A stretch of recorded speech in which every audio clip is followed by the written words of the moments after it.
तुम्हें हैरत हो रही होगी ना कि मैं इन खिलौनों से खेल रहा हूं। मुझे खुशी हो रही है आप इन खिलौनों से खेल रहे हैं। ऐसा लगता है जैसे आपने उनके बचपन को फिर से आवाज दी हो।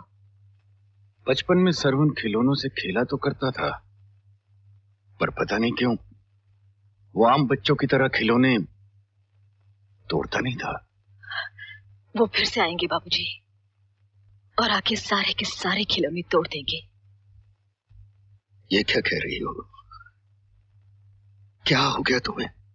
बाबूजी, अगर ये बेटी आपसे कुछ मांगे तो आप उसे दे देंगे ना? तू कहे तो बचे हुए सांसों की वसीयत तेरे नाम कर दूं। एक बार मांग के तो देख।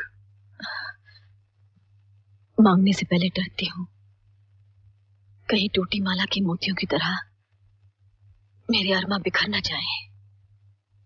मतलब तुम्हें मुझ पर विश्वास नहीं है? विश्वास ना होता तो मांगने की हिम्मत न करती। तो बोल ना, क्या मांगे तेरी?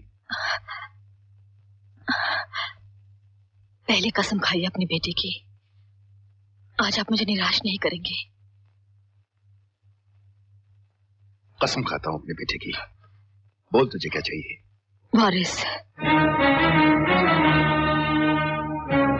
वारिस? हाँ, वारिस चाहिए मुझे इस घर का, इस जमीन जायदाद का मालिक चाहिए। समझ गया। तू अपनी शादी की इजाजत मांग रही है ना मुझसे? नहीं बाबूजी, ये क्या कहा आपने? ऐसा कभी सपने में भी नहीं सोचेगा। ये विधवा तो उसी दिन सुहागन होगी जिस दिन आपका बेटा इसे लेने आएगा। मैं आपकी बात कर रही हूँ, आपको शादी करनी होगी। पागल हो गई है क्या? जानती भी है क्या बात कर रही है तू? अच्छी तरह से जानती हूँ। मैं वो कह रही हूँ जो आज तक किसी बेटी ने अपने बाप से नहीं कहा। लेकिन बाबूजी, इस घर को वारिस की जरूरत है। आपको ये शादी करनी ही होगी। आज अचानक क्या वारिस की जरूरत पड़ गई? कौन सी कयामत टूट पड़ी है इस घर पे? कयामत का आपको उस दिन पता चलेगा जिस दिन अपने ही जमीन पर पांव रखने के लिए शरीकों की इजाजत लेनी पड़ेगी, जो आज छाती ठोक ठोक के कहते हैं कि हमारे जमीन के मालिक वो हैं। और आज जब मैंने दुश्मनों को अपनी ही जमीन रौंदते देखा तो मुझे लगा जैसे मेरे सुहाग को किसी ने पैरों तले कुचल दिया हो। इस लावारिस जमीन को वारिस चाहिए। बाबूजी, आप अपने बेटे की कसम खा चुके हैं, क्या आप मुझे निराश नहीं करेंगे? हाँ हाँ, कसम खाई है मैंने उसकी। पहले भी ऐसी कसम खाई थी सरवण की, जब उसकी मां ने मेरा साथ छोड़ा था। बेटी, मैंने अपने बच्चे के सर पर हाथ रख के उसकी मां से वादा किया था, मैं उसकी सौतेली मां को इस घर में कभी नहीं लाऊंगा। जिसकी कसम खाई थी अब वो कहाँ है बाबूजी? कहाँ है वो हमसे रूठ गए हैं। मैं उन्हें मनाना चाहती हूँ, उन्हें वापस लाना चाहती हूँ। बाबूजी, आपको अपनी इस बेटी की कसम, वो कसम आपको तोड़नी होगी। वो कसम आपको तोड़नी ही होगी। आपको वो कसम तोड़नी ही होगी। तेरे पागलपन की भी हद हो चुकी है। तू चाहती है किसी गरीब की झोली में सोने के सिक्के डालकर उसे शादी के लिए मजबूर करूं, या सड़क पर पड़ी किसी औरत को उठाकर इस घर में ले आऊं? किस खानदान की शरीफ लड़की इस उम्र में मुझसे शादी करेगी? लड़की मैंने सोच ली है और खानदान आप देख चुके हैं। लड़की सोच ली है, खानदान देख चुका हूं। कौन है वो लड़की? सीबो। सीबो? हाँ, अपनी छोटी बहन को सास बनाकर इस घर में लाना चाहती हूँ मैं। पारो, दिमाग तो ठीक है ना तेरा? भगवान को साक्षी मानकर जो सोचा था वो बोल दिया मैंने। नहीं, ऐसा कभी नहीं हो सकता।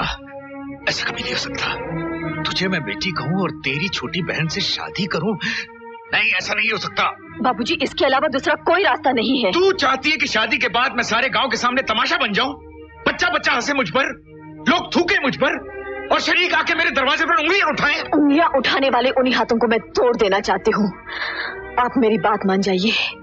इस घर के चिराग से मैं दुश्मन की इरादों को फूंक दूंगी। हाँ बाबूजी।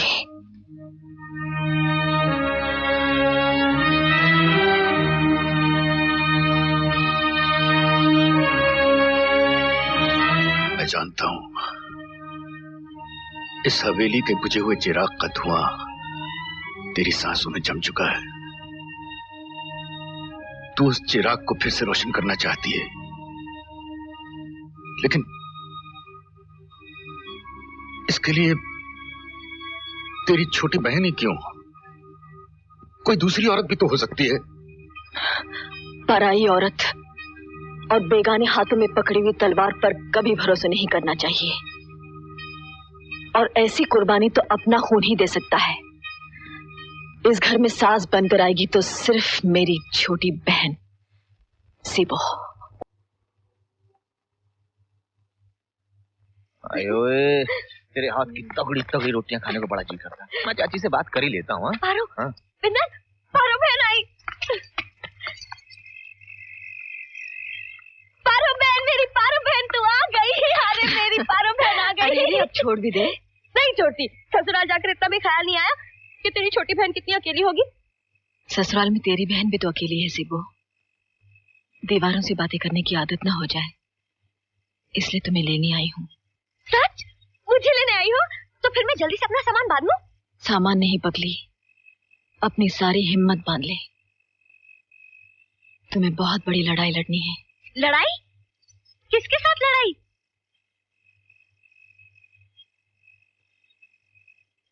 पारो, मैं कुछ समझी नहीं। समझ सकती तो बस इतना समझ ले कि सिर्फ तेरी बहन विधवा नहीं हुई, वो जमीन भी विधवा हो गई है। शरीकों ने मेरा रास्ता रोककर ललकारा है कि मैं अपनी ही जमीन की मालकिन तब बनूंगी जब उसकी औलाद के साथ हम बिस्तर हो जाऊंगी और उसके गंदे खून से इस अपने पेट से अपनी ही जमीन का वारिस पैदा करूंगी। उस मिट्टी की खातिर लड़ते लड़ते मैं खुद मिट्टी हो गई, और अचानक तेरा ख्याल आया। दुश्मन की ललकार का जवाब बहन के रिश्ते में बोलता नजर आया। मुझे उनकी उम्मीदों का गला घोटना है। एक हाथ मेरे पास है, दूसरा तुमसे मांगने आई हूँ। तेरे लिए तो मेरी जान भी हाजिर है पारो। बोल, तुझे अपनी इस छोटी बहन से क्या चाहिए? मुझे तुमसे अपनी जमीन का वारिस चाहिए। वारिस? मुझसे? हाँ सीबो, तुम्हें मेरे ससुर जी के साथ शादी करनी होगी। क्या? सीबो, कहीं इनकार न कर देना।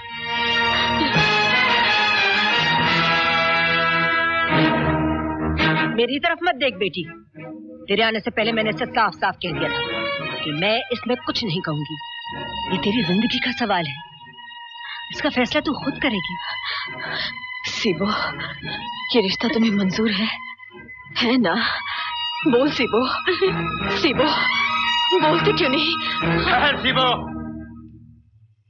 एक लफ्ज भी अपने मुंह से मत निकालना। इसकी बात का जवाब मैं देता हूं। क्या चाहती है पारो तू? अपने ससुर के साथ सीबो की शादी? शर्म ना आई तुझे ये बात कहते हुए? गला घोंट दे इसका, सूली पर चढ़ा दे, इसके गले में गाय की तरह रस्सा डाल और बाजार में जाके बेचा। बिंदर! चिल्ला मत। मैं अच्छी तरह से जानता हूं ये तेरी और तेरी मां की साजिश है। बिंदर, ये तो तू चुप कर, तू लावारिस है, यतीम है। ये तुझसे कुर्बानी नहीं मांग रहे, ये उन टुकड़ों की कीमत मांग रहे हैं जो तुझे इस घर में खिलाए गए हैं। बिंदर, क्या बक रहे हो तुम? कहना क्या चाहते हो? कहना ये चाहता हूं कि अपने ससुर के साथ सीबो की शादी की बात तूने अपनी मां से कही और वो चुप रही। अगर तेरी मां ने सीबो को अपने पेट से पैदा किया होता तो तेरी बात सुनने से पहले ही तेरी जबान खींच लेती। क्यों चाची, आज हो गए ना अपने अपने और बेगाने बेगाने? बता अपनी बेटी पारो को कि सीबो तुम्हारी क्या लगती है? मां, बिंदर की बात का जवाब दे। तू बोलती क्यों नहीं? चुप क्यों है तू? सच सुन के पथरा गई है बेचारी।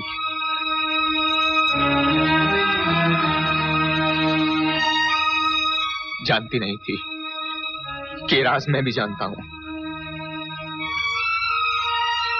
ये बदनसीब कहानी मेरे बापू ने मुझे कई बार सुनाई थी। याद है सीबो? तुझे याद है जब तुझे हिचकी लगी थी तो मैंने तुझसे कहा था तेरी मां सौतेली मां है, वो मजाक नहीं था। काश अगर तेरी जिंदगी आज दांव पर न लगी होती तो ये राज हमेशा राज ही रहता।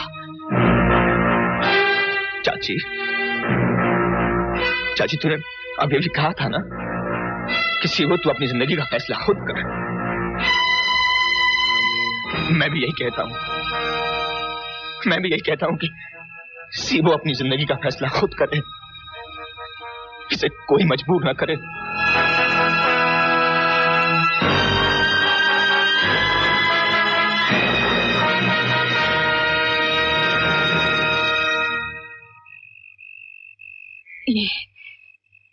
ये सब क्या है माँ? जिस राज को मैं नहीं जानती, सीबो नहीं जानती, सारी दुनिया नहीं जानती, सिर्फ तू और बिंदर जानते हैं। क्यों माँ, क्यों? उस वक्त तू 1 बरस की थी, तेरे बापू की बदली असम की हो गई। वहां मंगला नाम की एक औरत से मेरी जान पहचान हुई। मंगला का पति हमेशा उससे लड़ता झगड़ता रहता था।